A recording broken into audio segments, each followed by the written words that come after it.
Bismillahirrahmanirrahim. Assalamualaikum warahmatullahi wabarakatuh. Salam bahagia dan semoga kesehatan menyertai kita semua. Saya Fajar Wahyu Nugroho, peserta program komputer dasar Yayasan Mitra Netra angkatan tahun 2021. Mohon izin mempresentasikan hasil tugas akhir saya, yaitu mengenai Kabupaten Karanganyar. Untuk memsingkat waktu, mari langsung kita ke presentasinya.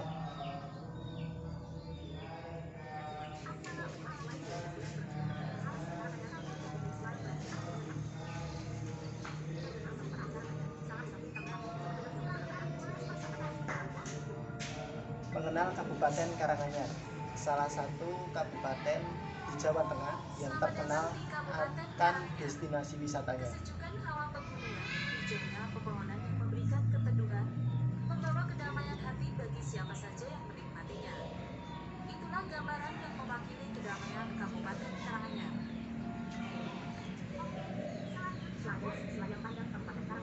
Tentang Kabupaten Karanganyar.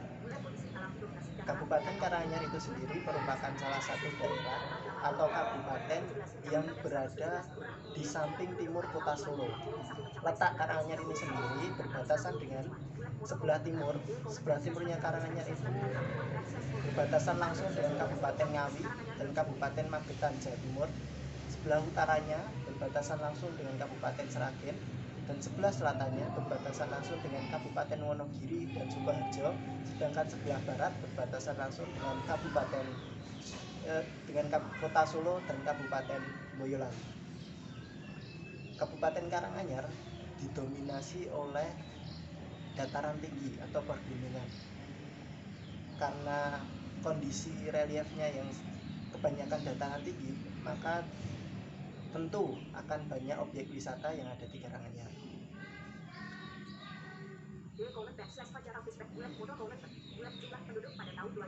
Jumlah penduduk di Kabupaten Karanganyar per tahun 2021 ini saya kutip dari halaman Wikipedia sebanyak 931.096 jiwa.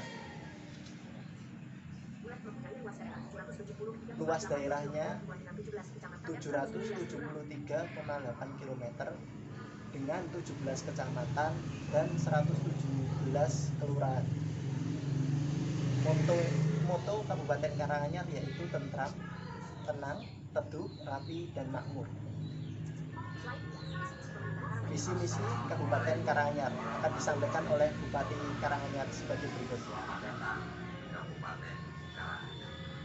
Kabupaten yang sejuk, nyaman, indah, dan damai. Kabupaten yang menginspirasi. Pemerintah Kabupaten Karanganyar sungguh-sungguh dan bertekad mewujudkan kebiasaan kami bersama memajukan Karanganyar dengan dua program pembangunan infrastruktur menyeluruh, menciptakan 10.000 wirausahawan mandiri, kesehatan dan pendidikan gratis dengan tingkat SLTA, menjadikan desa sebagai pusat pertumbuhan, peningkatan kualitas dan sosial. Itu tadi 5 visi misi Karanganyar. Yang pertama, membangun infrastruktur yang menyeluruh. Yang kedua yaitu menciptakan 10.000 wirausahawan kreatif. Yang selanjutnya, yang ketiga yaitu menyelenggarakan kesehatan dan pendidikan gratis baik di tingkat dasar maupun di tingkat menengah. Yang keempat yaitu menjadikan desa sebagai pusat pengembangan budaya. Yang kelima yaitu meningkatkan kebudayaan dan aktivitas keagamaan. Itu program pemerintah Karanganyar masa kini. Oke, lanjut.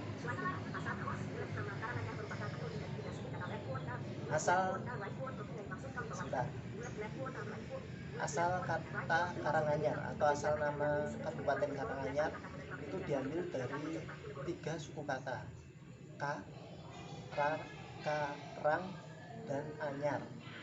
Ka itu bermaksud kali bawanipun kawibawan ingkang dipun gayuh, yang artinya kewibawaan yang akan diraih atau dicita-citakan.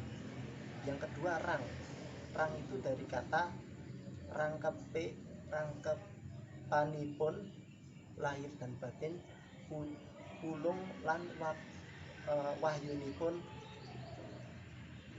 sampun turun menurun, yang artinya itu kurang lebih rangkapan lahir dan batin ulung dan wahyunya sudah turun menurun. Yang ketiga yaitu anyar itu bermaksud badhe nampi perjanjian anyar enggal wini sudah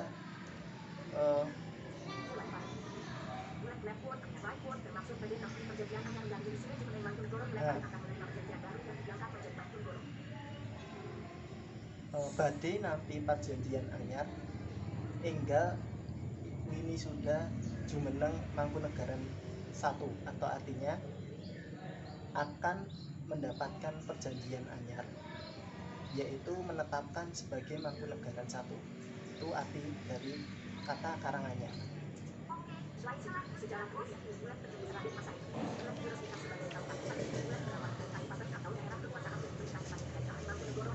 Ini sejarah Kabupaten Karanganyar.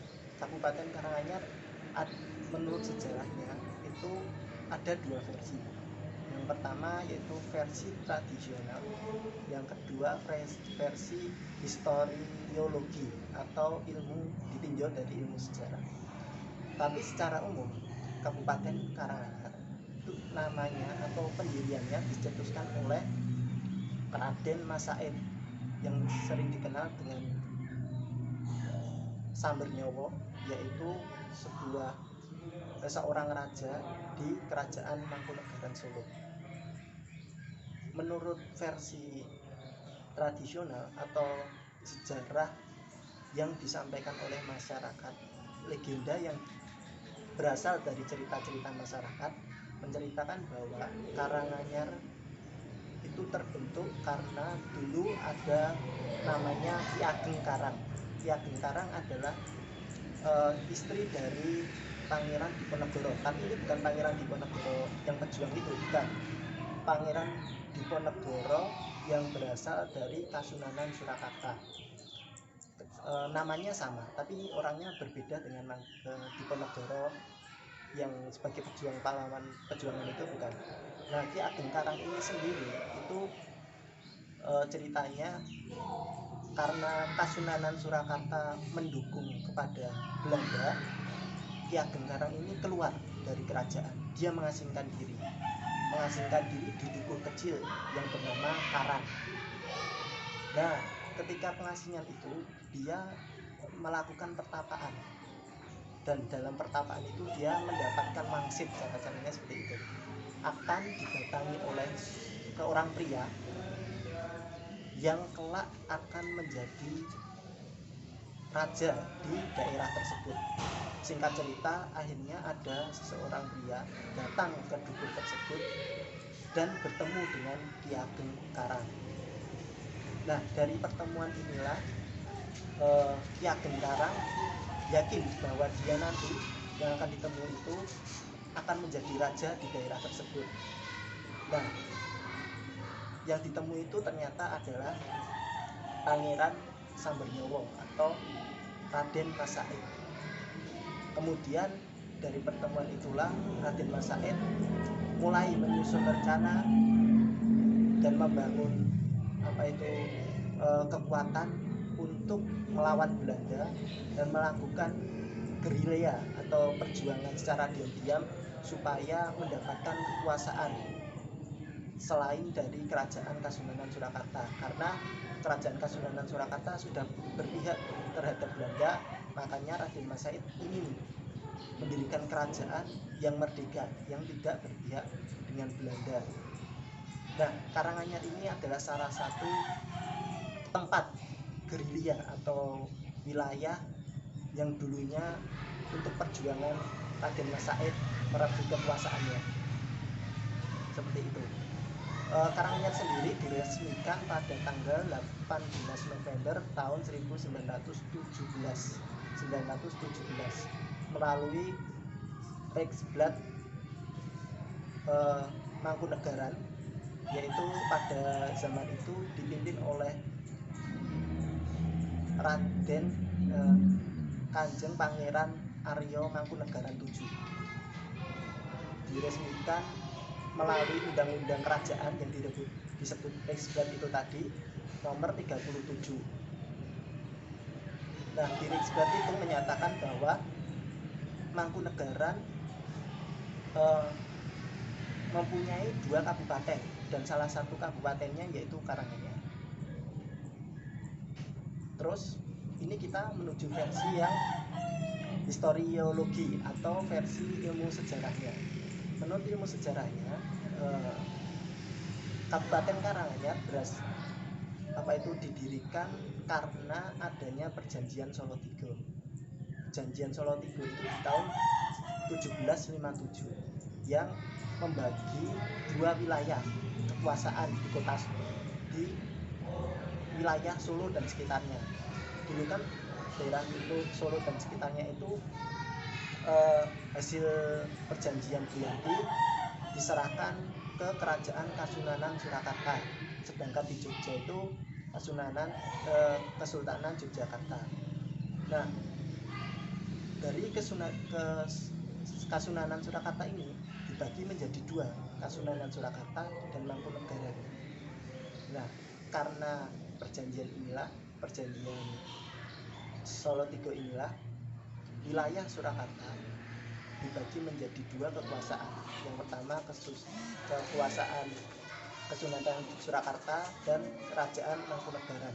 Kerajaan Mangkunegaran itu semacam kerajaan kecil di bawah Kasunanan, tapi dia tidak di bawahnya langsung, cuma bagian kecil aja. Untuk pemerintahannya, otonominya tetap Mangkunegaran mempunyai otonomi dan pemerintahan sendiri gitu. Nah, dari perjanjian Salatiga inilah dibagi kekuasaan. Karanganyar mendapatkan wilayah sebesar 4.000 karyo. 4.000 karyo itu kalau sekarang dulu itu hitungannya penduduk, bukan kalau sekarang kan meter, 4.000 kilometer atau 4.000 meter gitu ya kalau batas wilayah. Kalau dulu enggak, namanya 4.000 karyo. Itu didasarkan oleh pertumbuhan penduduk atau perkembangan penduduk di wilayah tersebut. Itu yang versi historiologinya atau ilmu sejarahnya. Oke, lanjut.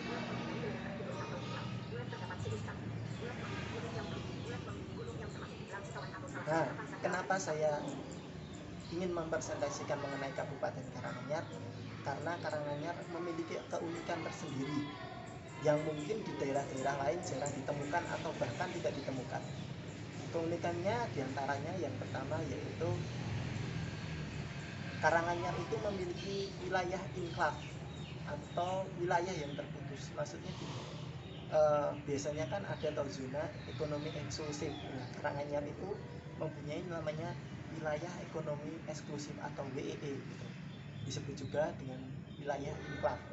Wilayah enklave itu wilayah yang terputus dengan daerah sekitarnya. Jadi Karanganyar itu ada 2 bagian.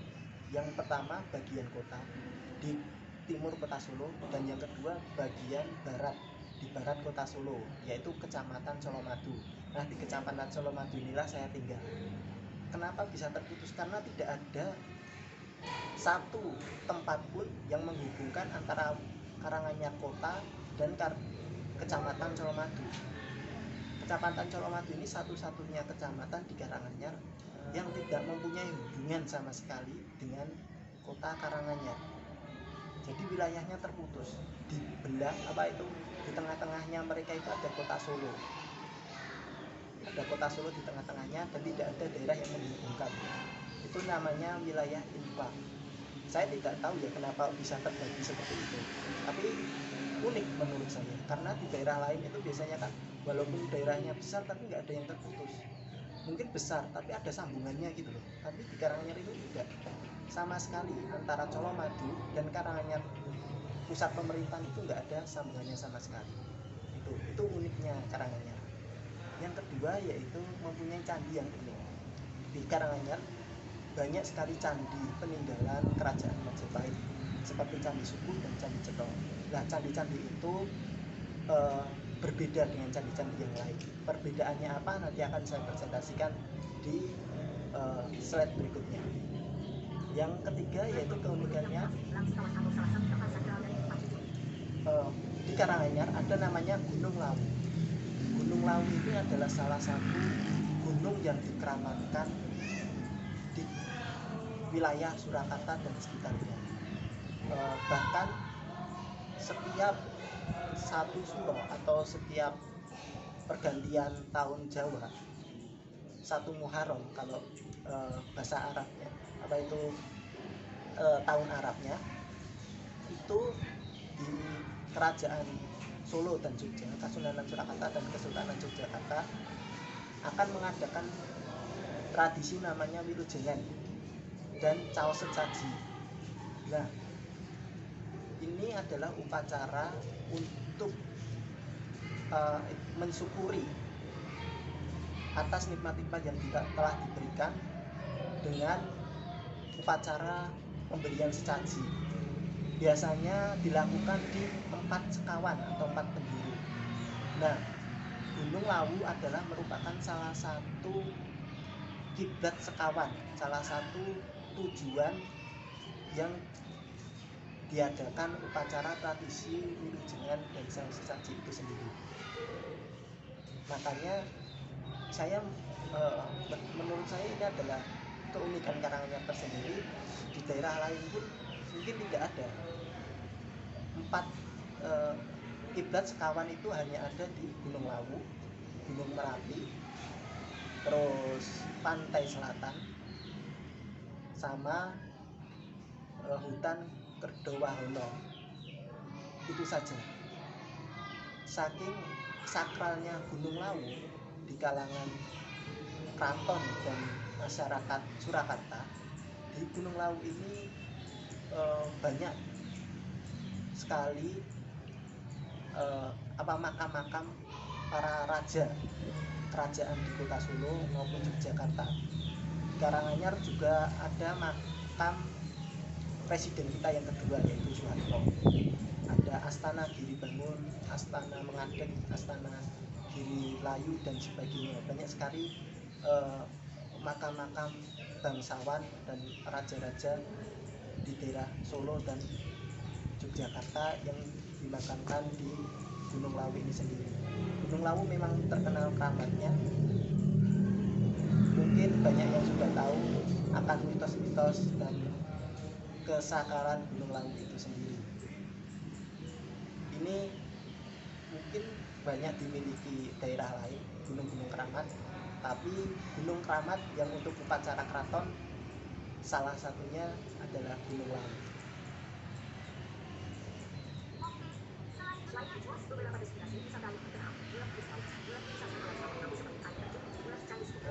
Saya tadi sudah bilang bahwa Karanganyar itu merupakan daerah yang terkenal akan destinasi wisatanya. Banyak sekali destinasi wisata di Karanganyar.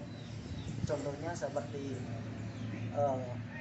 wisata alam Tawangmangu, terus Candi Cetro dan Candi Suku, terus ada kebun teh Kemuning, Telaga Sarangan,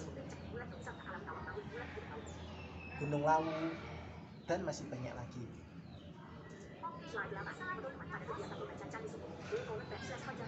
Ini slide 8 saya tampilkan sebuah foto. Fotonya itu adalah seorang teman saya yang baru mengikuti kegiatan baca candi di Candi Suko. Waktu itu saya diajak sih, cuma karena saya masih ada di Pelada dan saya tidak bisa keluar kemana-mana, tidak diizinkan keluar dan main rekreasi kemana-mana, saya tidak bisa mengikuti acara ini. Ini kegiatan membaca candi. Membaca candi yaitu mengetahui sejarah candi itu sendiri dan meraba langsung bentuk-bentuk candi. Karena kan membaca ya, Sedangkan kalau tunanetra itu membacanya kan menggunakan tangan, bukan melihat. Makanya dia meraba-raba candi itu salah satunya, biar tahu bentuk dan relief candi itu sendiri itu bagaimana. Nah, ini kegiatan teman saya di Candi Subuh. Kenapa saya masukkan ke presentasi? Karena candi di Karanganyar seperti Candi Subuh dan Candi Cetong itu adalah unik, berbeda dengan candi-candi yang lain. Secara bentuk candi ini trapesium. Kalau candi-candi yang lain kan ya seperti candi pada umumnya itu. Tapi ini beda, candinya bentuknya trapesium. Selain itu apa? Di Candi Subuh itu yang unik ada semacam relief yang berbentuk alat reproduksi manusia secara vulgar. Nah, inilah keunikannya yang ingin saya sampaikan. Karena apa? Di candi-candi yang lain itu nggak ada yang menampilkan relief yang berbentuk alat reproduksi manusia secara vulgar. Ini bukan bermaksud musuh, tapi mungkin ada filosofi tertentu kenapa ada relief tersebut. Dan yang saya sampaikan inilah keunikannya di candi-candi Karanganyar. Makanya dinamakan juga Candi Cetong. Saking cetonya seperti itu, makanya dinamakan Candi Cetong seperti itu. Oke, lanjut. Nah, ini selanjutnya di slide 9 saya tampilkan kegiatan saya di Bukit Mungkrang. Bukit Mungkrang adalah salah satu wisata alam yang ada di Tangerang. Bukit Mungkrang itu ketinggiannya sekitar 2194 meter di atas permukaan laut. Ini merupakan salah satu bukit yang cocok untuk hiking pemula atau yang suka naik gunung. Bagi yang suka naik gunung baru ajar, maksudnya dia pemula, cocok sekali untuk mencoba Bukit Mungkrang sebagai tujuan hikingnya pertama kali. Karena di Bukit Mungkrang ini sendiri cukup murah biayanya. Biaya masuknya hanya 10.000 waktu saya dulu. Terus tidak terlalu tinggi juga. Terus di sini tidak banyak pohon-pohon besar. Adanya kayak semacam rumput-rumput ilalang gitu sama padang pasir. Jadi semisal kita mau berfoto itu instagramable sekali, atau ya cocok lah untuk kita foto-foto. Walaupun kita tunanetra, tapi untuk pajang status ya boleh lah kalau di Bukit Mungkrang gitu. Saya sarankan kalau naik ke Bukit Mungkrang itu sekitar pagi atau sore hari, karena kalau di siang hari sangat panas, yaitu itu tadi tidak ada pohon-pohon besar yang ada di sekitarnya. Jadi ya kalau matahari sedang terik tentu akan panas sekali gitu. Untuk aksesnya, untuk kita yang tunanetra, kita tetap memerlukan pendamping karena di Bukit Mungkrang ini sendiri belum ada petugas khusus untuk disabilitas, dan jalannya di Bukit Mungkrang ini cukup setapak saja, jadi jalan setapak gitu. Tapi sebenarnya bisa sih kita lalui, bisa kalau ada pendamping yang membantu kita. Ini contohnya saya bisa sampai puncak. Itu menunjukkan bahwa gunung ini sebenarnya aman untuk tunanetra.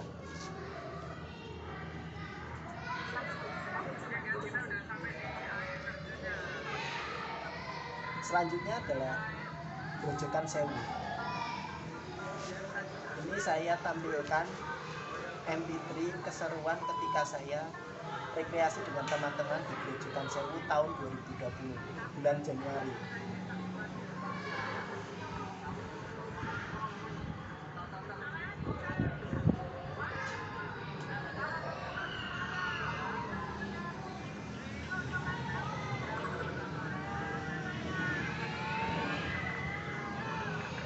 Nah, ini di Grojogan Sewu merupakan salah satu tempat wisata yang terkenal di Karanganyar.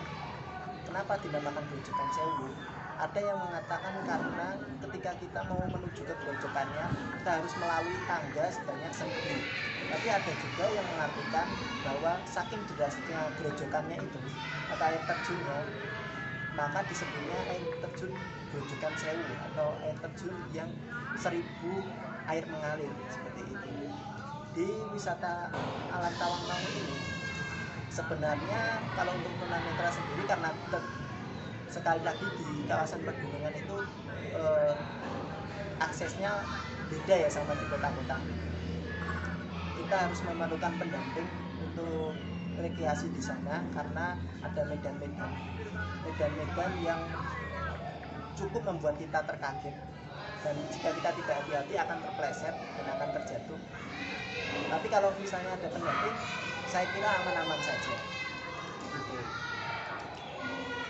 Di Grojogan Sewu ini ada setidaknya 2 lokasi.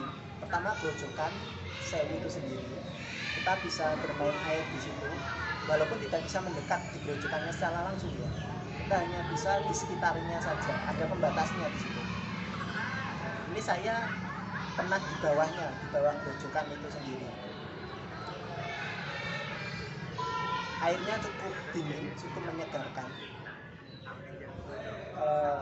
Tapi kita tidak bisa berenang di sungainya karena berbahaya. Arusnya sangat kencang. Terus selain itu di Grojogan Sewu juga ada kolam renang. Jika kita takut ke grojokannya, kita bisa bermain dan berenang di situ. Tempat renang yang disediakan.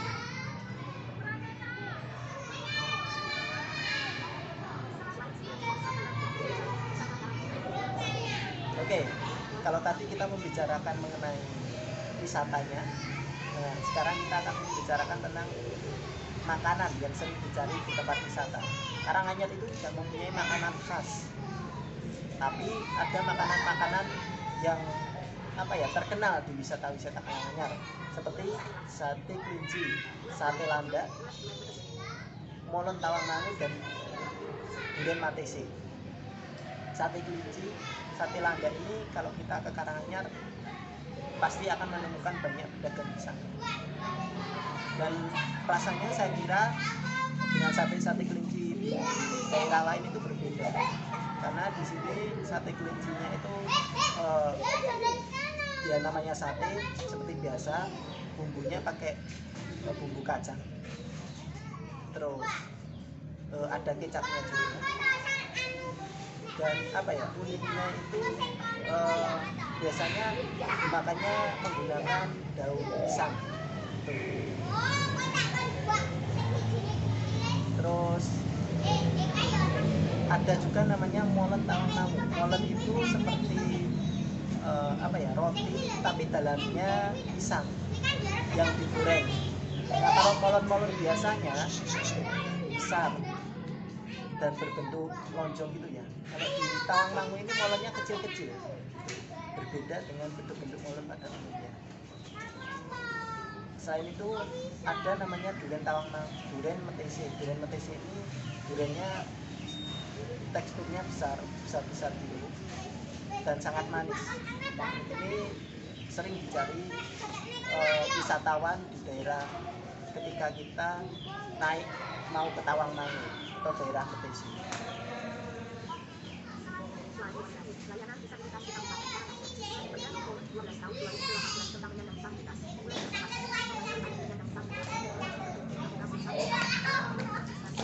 Ini aksesibilitas di Kabupaten Karanganyar itu sendiri.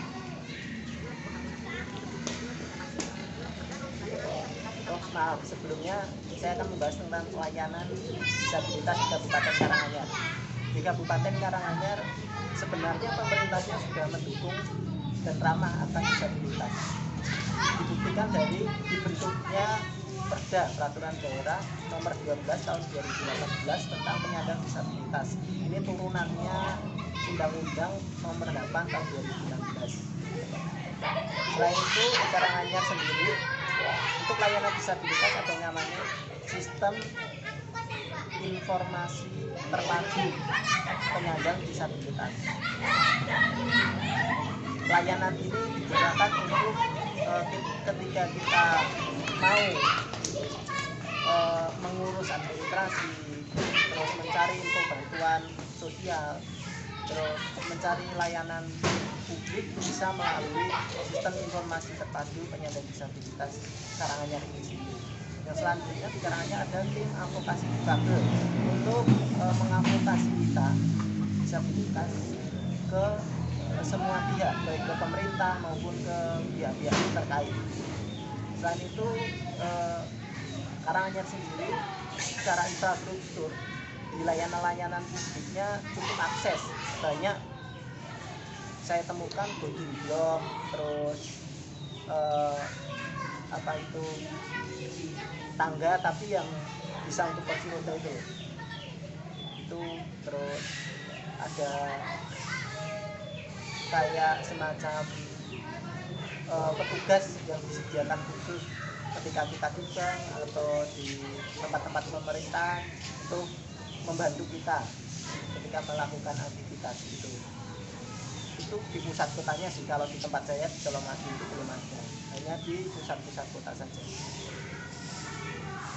Lanjut.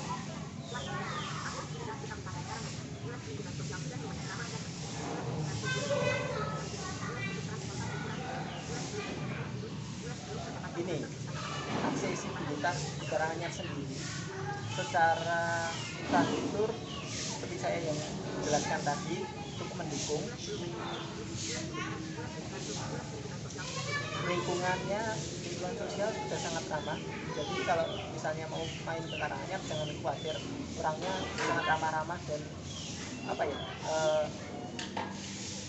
dia ramah serta akrab dengan kita disabilitas. Kalau transportasinya sendiri karena wilayahnya semacam perdesaan masih sangat susah, apalagi di wilayah di desa seperti Tamangangu, PTC, Karangpandan dan sebagainya itu sangatlah susah.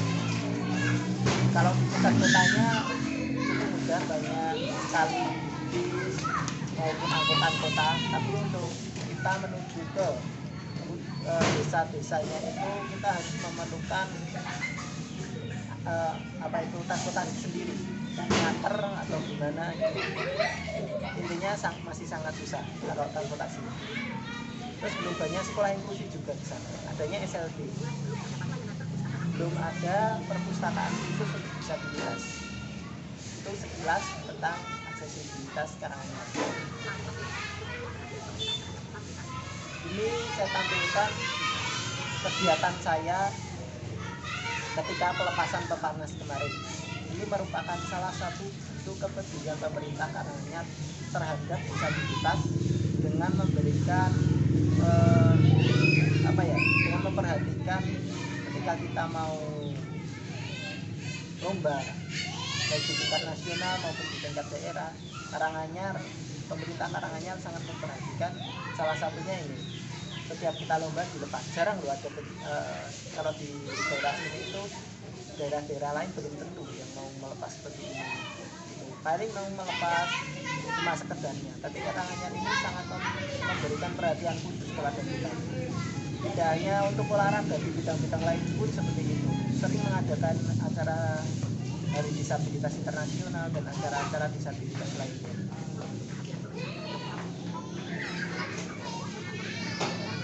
Terakhir yang akan saya jelaskan yaitu tentang pemerintah Karanganyar.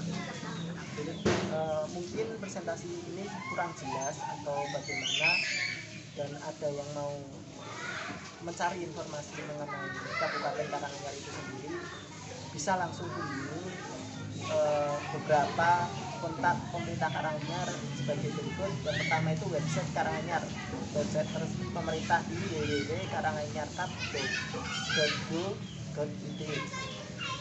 Yang selanjutnya Instagramnya @Karanganyar, @Kabupaten Karanganyar, Twitternya @KaranganyarKap. Dan kalau misalnya ingin tanya-tanya, ada layanan namanya Safamas, Sarana Pelayanan Masyarakat, yaitu di nomor 081 126 29999, 9-nya 4 kali. Mungkin demikian yang dapat saya sampaikan, itu sekilas info mengenai Kabupaten Karanganyar. Saya mohon maaf atas banyak kekurangan dan kesalahan, baik ketika saya menyampaikan presentasi maupun ketika saya mengikuti pembelajaran selama ini. Saya mohon maaf yang sebesar-besarnya. Terima kasih banyak atas perhatiannya, dan terima kasih atas segala ilmu yang telah diberikan, terutama kepada Mas Suryo sebagai guru saya. Semoga Yayasan Mitra semakin maju, semakin sukses, dan semakin bermanfaat, bisa memberikan kemanfaatan bagi disabilitas netra di Indonesia lebih banyak lagi. Cukup sekian dari saya. Terima kasih dan salam sukses. Assalamualaikum warahmatullahi wabarakatuh.